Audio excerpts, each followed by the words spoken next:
हम दिवाली में कॉमन उपाय क्यों करें? इस दिवाली हर राशि के लिए विशेष उपाय के बारे में बात करूंगी। इन उपायों को कर आप मां लक्ष्मी का आशीर्वाद, उनकी विशेष कृपा प्राप्त कर सकते हैं।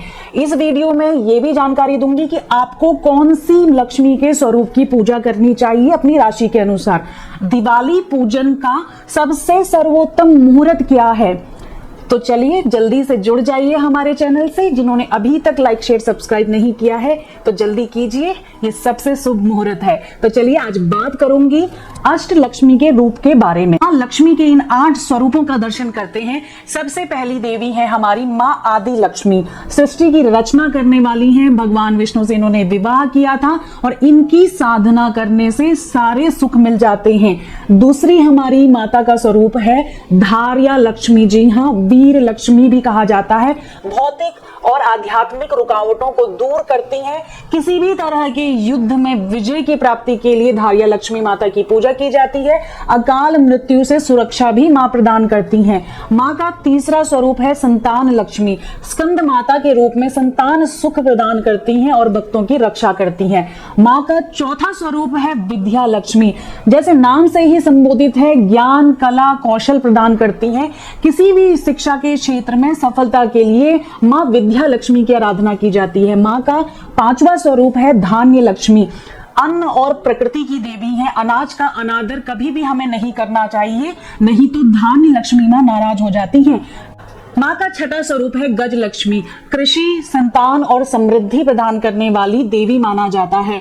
मां का सातवां स्वरूप है विजय लक्ष्मी। जय लक्ष्मी के नाम से भी जानी जाती है। जैसे नाम में ही जुड़ा है विजय, तो ये माता हमें शत्रुओं पे विजय प्राप्ति का आशीर्वाद देती हैं, यश कीर्ति और सम्मान देती हैं, हर परेशानी से विजय की प्राप्ति करवाती हैं। मां का आठवां स्वरूप है धन लक्ष्मी। किसी भी तरह का कर्जा है, हमें धन की कमी है, किसी तरह से साहस की कमी आ रही है, विल पावर हमारी बहुत ज्यादा कम हो गई है, तो मां धन लक्ष्मी की कृपा से हम सारे कर्जों से मुक्त हो जाते हैं और धन संपत्ति की हमें प्राप्ति होती है। अब आपकी राशि के अनुसार आपको कौन सी महालक्ष्मी की पूजा करनी चाहिए? मेष सिंह धनु राशि वाले जातकों को मां धार्या लक्ष्मी की पूजा करनी चाहिए, जो वीरता और साहस की देवी है, जो आपको हर कार्य में विजय की प्राप्ति दिलाएंगी। अब बात करेंगे हमारी वृष कन्या और मकर राशि के जातकों को। आपको मां धान्य लक्ष्मी की पूजा करनी है, जो आपको सौभाग्य की प्राप्ति देंगी। इसके साथ साथ मां गज लक्ष्मी की पूजा भी आप कर सकते हैं। जल राशि की बात करते हैं, जो है हमारी कर्क वृश्चिक और मीन। इन राशि के जातकों को मां संतान लक्ष्मी और आदि लक्ष्मी की पूजा करनी चाहिए। अब बात करेंगे हमारी आखिरी वायु तत्व राशि मिथुन तुला और कुंभ राशि के जातकों को मां विद्या लक्ष्मी और मां विजय लक्ष्मी की आराधना करनी है, जिससे आपके जीवन में यश कीर्ति ज्ञान और कला की वृद्धि हो। अपनी राशियों के अनुसार मां के इन स्वरूप की पूजा करने से आपको विशेष लाभ की प्राप्ति होगी। चलिए अब बात करती हूँ आपके लिए राशि अनुसार उपाय, जिससे मां लक्ष्मी की कृपा आपके ऊपर सदा बनी रहे। सबसे पहले मेष राशि, जिसे एरिस कहा जाता है, काल चक्र की प्रथम राशि। तो मेष राशि के जातक अगर आप ये वीडियो देख रहे हैं तो इन विशेष उपायों को अपने जीवन में जरूर अपनाइएगा मां लक्ष्मी की कृपा के लिए, क्योंकि दीपावली बहुत ही इंपॉर्टेंट दिन होता है। ये साल की सबसे बड़ी अमावस्या होती है और विशेष दिन है माता महालक्ष्मी की कृपा अपने जीवन में प्राप्त करने के लिए। सबसे पहले आपने क्या करना है, इस दिन दिवाली वाले दिन पे आपने लाल रंग के वस्त्र धारण करने हैं। दूसरा, उत्तर दिशा यानी कि नॉर्थ दिशा की तरफ मुंह करके आपने एक दिया जलाना है। लाल रंग का दिया हो सकता है, लाल रंग की कैंडल हो सकती है, और इस जगह पे बैठ के आपने माता रानी से अपनी विश मांगनी है। ये आप कब करेंगे, मैं अंत में आपको जब पूजा का मुहूर्त बताऊंगी तो तब आपने उस पूजा के मुहूर्त के समय पे ये करना है। लाल रंग का फूल आपने माता लक्ष्मी को चढ़ाना है अपने घर के मंदिर में। इसके साथ साथ एक विशेष मंत्र आप बोलेंगे जो आपकी स्क्रीन पे है। इस उपाय को आपने पूजा के शुभ मुहूर्त पे ही करना है। इन उपायों को अगर आप करते हैं तो अपने जीवन में मां लक्ष्मी को हमेशा के लिए आकर्षित कर पाएंगे। अब बढ़ते हैं हमारी कालचक्र की दूसरी राशि वृषभ राशि, जिसे टॉरस भी कहते हैं। तो टॉरस राशि के जातकों के लिए सबसे शुभ वस्त्र रहेगा सफेद रंग का वस्त्र। ये आपने पूजा के समय पे पहनना है। ऐसा नहीं है कि आप सुबह से लेकर शाम तक सफेद कपड़ों में ही घूमें। आपने पूर्व दिशा की तरफ मुंह करना है और मोमबत्ती जलानी है और अपनी विश को मांगना है। आपके लिए चांदी का कुछ भी खरीदना बहुत ज्यादा अच्छा रहेगा। आप माता के चांदी का स्वरूप लेके आ जाएं, चांदी की बनी हुई लक्ष्मी लेके आ जाएं, उनका पूजन करें तो ये सर्वोत्तम रहेगा। आपके लिए विशेष मंत्र आपकी स्क्रीन पे है। इसके साथ साथ आप दान पुण्य जरूर कीजिए और माता रानी को सफेद पुष्प या सफेद रंग की चीजों का भोग जरूर लगाइएगा। अब बढ़ते हैं हमारी कालचक्र की तीसरी राशि जेमिनी, जिसे मिथुन राशि भी कहते हैं। मिथुन राशि के जातकों के लिए सबसे बेस्ट रंग रहता है हरा रंग। तो पूजा के समय आपने हरे रंग का प्रयोग करना है। आपने ईशान कोने में यानी कि नॉर्थ ईस्ट डायरेक्शन में, जो हमारे जुपिटर और केतु की डायरेक्शन मानी जाती है, इस दिशा में ध्यान लगाना है और हरे रंग की अगरबत्ती को जलाना है। कोशिश कीजिए कि माता रानी के इस मंत्र का कम से कम एक माला जाप इस दिन विशेष रूप से आप करें। ध्यान रखें, आपने तुलसी के पौधे में जल जरूर चढ़ाना है इस दिन और कोशिश कीजिएगा उसे गंगा जल से सींचने की और इस दिन गंगा जल से स्नान जरूर कीजिएगा। फिर देखिएगा माता महालक्ष्मी की कृपा आपके ऊपर सदैव ही बनी रहेगी। अब बात करेंगे हमारे कालचक्र की चौथी राशि, जिसे हम कहते हैं कैंसर राशि। तो कर्क राशि के जातकों को क्रीम कलर का यूज करना है, क्रीम कलर पहनना है पूजा के वक्त। आपके लिए सबसे बेस्ट डायरेक्शन रहेगी वेस्ट दिशा, पश्चिम दिशा। तो पश्चिम दिशा में बैठकर आपने ध्यान लगाना है। कोशिश कीजिएगा कि आपकी कैंडल का कलर भी अगर क्रीम हो सके। इसके साथ आपने चांदी का एक सिक्का मां को अर्पित करना है और वही चांदी का सिक्का पूजा के बाद आपने अपनी तिजोरी में रखना है। ये विशेष मंत्र, इसका कम से कम एक माला आप जरूर कीजिएगा, मैक्सिमम आप 11 या 21 माला कर सकते हैं। आपने माता रानी को विशेष चीजों का भोग लगाना है, उसमें सबसे पहले रहेगा चावल। माता रानी को चावलों का भोग जरूर लगाइएगा और आपके लिए सबसे ज्यादा शुभ रहेगा कि आप अपने घर में रंगोली भी चावल को पीस के बनाएं, अपने मंदिर को जरूर सजाइएगा। फिर देखिएगा माता महालक्ष्मी की कृपा आपके जीवन में हमेशा बनेगी। चक्र की पांचवी राशि लियो राशि। तो सिंह राशि के जातकों अपने जीवन में समृद्धि के लिए इस दिन विशेष रूप से सुनहरे या पीले रंग के वस्त्र पूजा के समय जरूर पहने। आपको दिया जलाना है दक्षिण पूर्व दिशा में। अगर सुनहरे रंग का दिया जलाएंगे या सुनहरे रंग की, पीले रंग की कैंडल भी आप जलाएंगे तो आपके लिए बहुत ज्यादा शुभ रहेगा और वहीं बैठ के अपनी विशेष को मांगिएगा। जल अर्पण जरूर कीजिएगा। अगर पॉसिबल हो सकता है तो इस दिन एक सोने का सिक्का या सोने का कोई आभूषण जरूर खरीदिएगा। आपके लिए महामंत्र आपकी स्क्रीन पे है। इस मंत्र का कम से कम एक और मैक्सिमम 11 माला जाप जरूर कीजिएगा। माता रानी को आपने विशेष रूप से गेंदे का फूल चढ़ाना है और कोशिश कीजिएगा कि आप अपने हाथों से, अपने सच्चे भावों से माता रानी के लिए गेंदे के फूल की रंगोली बनाएं।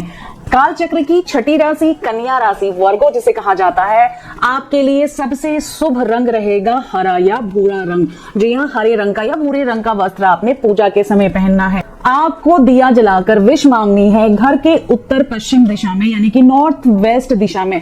कोशिश करें जिस रंग का वस्त्र पहन रहे हैं उसी रंग का दिया जलाएं और सबसे बेस्ट रहता है ग्रीन कलर का दिया जलाना। आपने माता रानी को इस मंत्र के साथ प्रसन्न करना है और मंत्र आपकी स्क्रीन पे है। विशेष रूप से कोशिश कीजिए कि माता रानी को आप चावल और फूल की रंगोली वाला डेकोरेशन जरूर दें। उनके मंदिर पे चावल और फूल की रंगोली आप विशेष रूप से जरूर बनाएं। अब बात करेंगे कालचक्र की सातवीं राशि, जिसे हम कहते हैं तुला राशि, लिब्रा राशि। तो लिब्रा राशि के जातकों को विशेष रूप से हल्का नीला या गुलाबी रंग का वस्त्र पहनना है। आपके लिए दिया जलाने की बेस्ट डायरेक्शन होगी वेस्ट दिशा, पश्चिम दिशा पे सफेद रंग का दिया आपने जलाना है। हो सके इस दिन एक चांदी का सिक्का खरीदिएगा, इसको मां को अर्पित कीजिएगा और पूजा के बाद इसे अपनी तिजोरी पे रख दीजिएगा। एक विशेष मंत्र आपके लिए जिसका आपने कम से कम 1 माला या 11 माला जाप करना है, आपकी स्क्रीन पे है। और इस दिन विशेष रूप से आपने रंग बिरंगे फूलों की रंगोली जरूर बनानी है माता रानी के स्वागत के लिए। अब हमारी 8वीं राशि वृश्चिक राशि, स्कॉर्पियो राशि। आपके लिए शुभ रंग रहेगा गहरा लाल। आपने गहरे लाल रंग का वस्त्र पहनना है। आपने दिया जलाना है दक्षिण यानी कि वेस्ट डायरेक्शन में। लाल रंग का ही दिया जलाइएगा, अपनी सारी विश को मांगिएगा। इस दिन जल अर्पण जरूर कीजिएगा माता रानी को। तांबे के लोटे से आप जल अर्पित कर सकते हैं। आपने तांबे का सिक्का लेना है और इस तांबे के सिक्के को पूजा के बाद अपने तिजोरी घर में रखना है। आपके लिए विशेष मंत्र आपकी स्क्रीन पे है। कम से कम हो सके 1 माला और मैक्सिमम 11 माला जाप जरूर कीजिएगा। और आपने मां के स्वागत के लिए कम से कम थोड़ा सा कुमकुम मिलाकर कुछ फूल लेके रंगोली जरूर बनानी है। अब बात करेंगे धनु राशि, कालचक्र की हमारी 9वीं राशि सेजिटेरियस जिसे कहते हैं। आपके लिए शुभ वस्त्र है नीला या बैगनी। नीला या बैगनी रंग पूजा के समय जरूर पहनिएगा। उत्तर दिशा, नॉर्थ दिशा में आपने एक नीले रंग की कैंडल जलानी है और इस कैंडल पे अपनी मां के सामने अपनी सारी विशेष को बोलना है। आपने माता रानी के इस महामंत्र जो आपकी स्क्रीन पे है उसका कम से कम 11 माला जाप करना है और चावल से आपने माता रानी के लिए रंगोली बनानी है। अब बात करेंगे कालचक्र चक्र की 10वीं राशि, जिसे मकर राशि भी कहा जाता है। तो मकर राशि के जातक जिन पे ऑलरेडी शनि की 7.5 चल रही है, विशेष रूप से मां को प्रसन्न करने के लिए आपने भूरे रंग के वस्त्र पहनने हैं और दक्षिण दिशा में आपने दिया जलाना है। आप कोशिश की करें कि इस मंत्र का कम से कम 11 माला जाप करें और गेंदे के फूल से ही आपने मां के लिए छोटी सी रंगोली बनानी है। एक्वेरियस राशि, कुंभ राशि, ये भी शनि की 7.5 से परेशान है, तो आपने नीले रंग का या हरे रंग का वस्त्र पहनना है। पश्चिम दिशा, वेस्ट दिशा में आपने एक सफेद रंग का दिया जलाना है और यहाँ पे ही बैठ के आपने अपनी विश मांगनी है। जल अर्पण जरूर कीजिएगा, हो सके तो चांदी के बर्तन से जल अर्पित कीजिए। ये पॉसिबल नहीं है तो चांदी का एक सिक्का माता रानी को चढ़ा सकते हैं और इस सिक्के को अपने घर की तिजोरी में जरूर रखिएगा। आपके लिए महामंत्र आपकी स्क्रीन पे है और विशेष रूप से आपने हल्दी की रंगोली से माता रानी का स्वागत करना है। काल चक्र की 12वीं राशि, मीन राशि, शनि की 7.5 से ऑलरेडी ही परेशान है, तो आपको इस दिन सबसे ज्यादा बेस्ट रंग जो सूट करेगा वो है हल्का सा हरा कलर या नीला रंग। तो हल्का हरा या नीले रंग का वस्त्र जरूर पहनिएगा। उत्तर दिशा आपको सूट करेगी। उत्तर दिशा में आपने व्हाइट कलर की कैंडल जलानी है या आप नॉर्मल दिया भी जला सकते हैं। इस दिन माता रानी के इस विशेष महामंत्र का जाप आपकी राशि के अनुसार जरूर कीजिएगा। अब इन सारी रेमेडीज को करने का बेस्ट मुहूर्त जान लेते हैं। तो देखो, सुबह स्नान के बाद आप पूरे दिन घर के कामों में बिजी रहेंगे, दिया जलाने में, घर की सफाई करने में या मेहमानों का स्वागत करने में। तो घर के हर कोने में दिया आपने जला दिया। अब आपको ये रेमेडी करनी है लगभग 7:30 से लेके 8:20 के बीच में आपने अपनी ये रेमेडी पूरी करनी है। सबसे शुभ मुहूर्त है पूजा के लिए, इस मुहूर्त का फायदा जरूर उठाइएगा। थोड़ा सा ये मुहूर्त वेरी करेगा स्टेट वाइज, बट एक कॉमन समय पे पूजा जरूर कीजिएगा। ये सर्वोत्तम मुहूर्त रहेगा आपके लिए। राशि अनुसार उपाय जरूर कीजिए। अब बात करूंगी कुछ कॉमन उपायों की जो सभी के लिए करना बहुत ज्यादा जरूरी है। आपको सुख समृद्धि चाहिए, भाग्य अच्छा चाहिए, धन लक्ष्मी चाहिए, अपनी किस्मत में वृद्धि चाहिए, तो कुछ चमत्कारी सहस्त्र नाम है, कुछ चमत्कारी स्त्रोत है माता लक्ष्मी के जो सदियों से किए जा रहे हैं धन की प्राप्ति के लिए। इन्हें जरूर कीजिएगा। सबसे पहले है महालक्ष्मी अष्टकम। मां लक्ष्मी जी का महामंत्र है। इसमें कुल 11 मंत्र हैं। प्रथम 8 मंत्रों में माता महालक्ष्मी की स्तुति की गई है। अंत के 3 मंत्रों में फलश्रुति का वर्णन किया गया है। दूसरा महास्त्रोत है विष्णु सहस्त्र नाम। देखो, माता हमेशा अपने पति परमेश्वर भगवान नारायण के साथ में रहती हैं, तो भगवान विष्णु के विष्णु सहस्त्र नाम को अगर आप पढ़ेंगे तो माता रानी स्थायी रूप से आपके घर में निवास करेंगी। महास्त्रोत है कनक धारा स्त्रोत। इस स्त्रोत का पाठ भी विशेष रूप से आपने करना है। इन सभी स्त्रोतों को आप एक साथ मत कीजिएगा, एक बार में एक ही स्त्रोत का पाठ कीजिएगा। इन बातों का विशेष रूप से ध्यान रखेंगे तो मां लक्ष्मी की कृपा आप पर हमेशा बनी रहेगी। अब मेरा एक एक्सपीरियंस आपसे शेयर करूंगी। देखो, आपको मैंने पूजा के रिचुअल्स बताए, आपको विशेष मंत्र बताया, आपको माता महालक्ष्मी को प्रसन्न करने के लिए 4 महास्त्रोत बताए। आपने कभी विचार किया कि यही सब कर लेना क्या पर्याप्त है धन को कमाने के लिए? धन कमाने की इच्छा हर कोई रखता है। धन की देवी लक्ष्मी को प्रसन्न कैसे किया जाए? तो देखो, मां सरस्वती जी और गणेश जी के साथ माता लक्ष्मी विराजमान होती है। क्यों कहा जाता है जहां ज्ञान होगा, जहां विवेक होगा, तो वहां पे मां लक्ष्मी हमेशा ही बैठी रहेंगी। इसलिए माता ने कहा है जो मुझे प्रसन्न करना चाहता है तो वो ये सोच ले कि उसको ज्ञानी बनना है, अपने फील्ड का एक्सपर्ट बनना है, हर कार्य को धैर्य से करना है, विजडम के साथ में करना है। पूजा पाठ करना, मंत्रोच्चारण करना, रेमेडी करना, यहाँ तक तो सही है, बट इसके साथ साथ हमें कुछ और भी तो करना होगा जिससे मां लक्ष्मी की कृपा हम पे बने रहे। नहीं तो सिर्फ यही करने से मां लक्ष्मी हमें मिल जाती। तो आजकल जो पुजारी हैं, जो पंडित हैं, जो हमेशा इन स्त्रोतों का पाठ करते हैं, वो टाटा बिरला अंबानी की कुर्सी पे जाके बैठ जाते हैं। कभी सोचा है इस बारे में? तो कुछ ऐसे विशेष उपाय जिनको जानना आपके लिए बहुत ज्यादा जरूरी है। तो आइए उन बातों पे चर्चा करते हैं। माता रानी की विशेष कृपा चाहते हैं तो प्लीज इन बातों का जरूर ध्यान दें। ये 10 बातें गांठ बांध लें कि कभी भी आपने किसी की तरक्की को देखकर ईर्ष्या नहीं करनी है। दूसरा, आपने किसी के धन को पाने की कोशिश नहीं करनी है। तीसरा, जरूरतमंदों की हमेशा मदद करनी है। अपनी सामर्थ्य के अनुसार जितना हो सके मदद जरूर कीजिएगा। चौथा, गाय की सेवा, गौ माता की सेवा जरूर कीजिएगा। पांचवा, गौ माता को वीनस का स्वरूप माना जाता है और वीनस को धन यानी कि लव, लग्जरी, रोमांस का प्लैनेट माना जाता है और वो दिखाता है हमारी गौ माता को। तो कहते भी है ना कि सारे देवी देवताओं का वास होता है गौ माता में, तो गौ माता को हरी रंग की घास और रोटी जरूर खिलाइएगा। छठा, बहुत ही इंपॉर्टेंट उपाय है, अपने घर को साफ सुथरा रखिए। सातवां, अपने घर पे कोई भी अतिथि आ रहा है, कोई भी अतिथि बन के आ रहा है ना, हमारी संस्कृति है अतिथि देवो भव, चाहे वो कितना भी बुरा व्यक्ति क्यों ना हो, प्रसन्न चित्त मन से बिना बैर रखे उसका स्वागत करना है। आठवां, अपने भाई बहनों का, अपने पत्नी का, अपने पार्टनर का सम्मान करना बहुत ज्यादा जरूरी है। अपने आप को ग्रूम करके रखना बहुत ज्यादा जरूरी है। बिस्तर पे बैठ के खाना मत खाइए। किसी गरीब मित्र की, किसी गरीब संबंधी की इस दिवाली मदद जरूर कीजिएगा।